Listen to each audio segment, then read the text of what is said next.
Hi, I am Jason Stanton. I serve at First Lutheran in Onalaska as senior pastor there, and it is Monday, August 10th, and I have been thinking over the weekend about leadership in general. Um, as Joe Biden is trying to figure out who his vice presidential candidate is going to be, and that's been a long discernment process, as our President Trump seeks to provide leadership through such a difficult circumstance. As I think of all the different leaders I've gotten to know over the years here in the La Crosse area, locally speaking.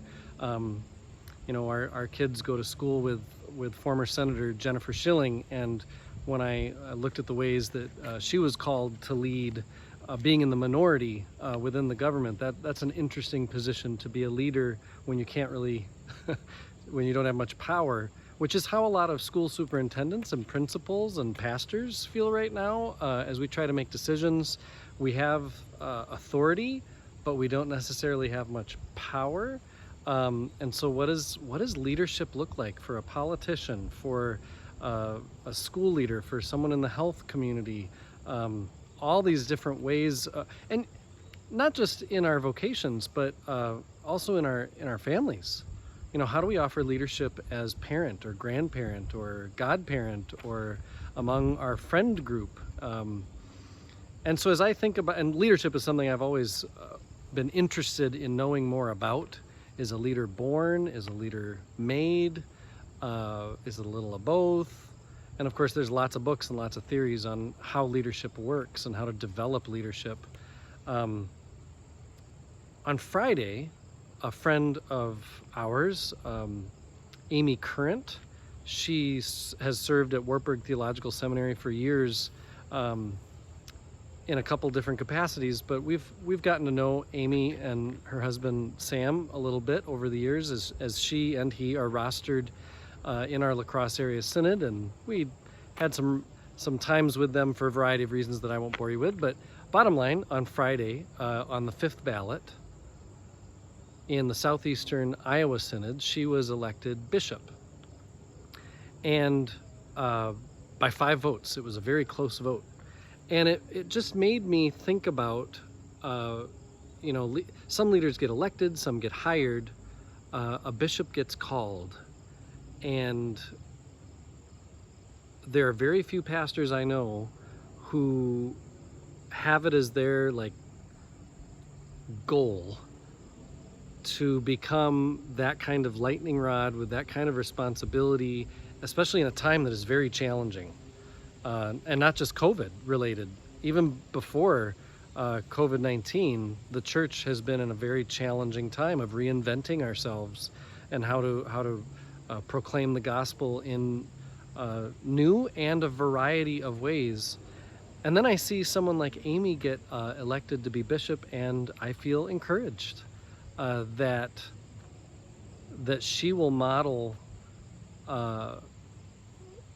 forms of leadership, assets for leadership that I think a lot of us, from a pastor in a parish like me to however it is that you lead in your community or in your family.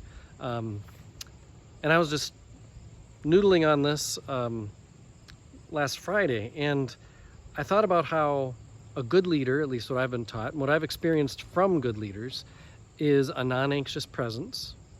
To have a leader come in and say, "Oh, we're really scared and we don't know what to do," that doesn't evoke a lot of courageous following. Jesus didn't walk in among the disciples and say, "They're gonna kill me! What are we gonna do?" So a non-anxious presence. And I think a big part of being a non-anxious presence is to listen more than one speaks. And I find that future Bishop Current is a listener. And I feel like that's going to be a way that she models good leadership. I also thought about how leadership in the 21st century especially is collaborative. There are times for a leader to just make a decision, but almost always it's got to be a collaboration. And so like this past Friday when I didn't really hold my breath, but when last Wednesday the county health department said we'll be moving on from the Cooley COVID compass that shows extreme, high, moderate, or low risk levels for COVID-19, when they said we'd be moving on, and that Friday we'd hear more about what the new process will be for determining risk levels, I was interested to see what will that be exactly.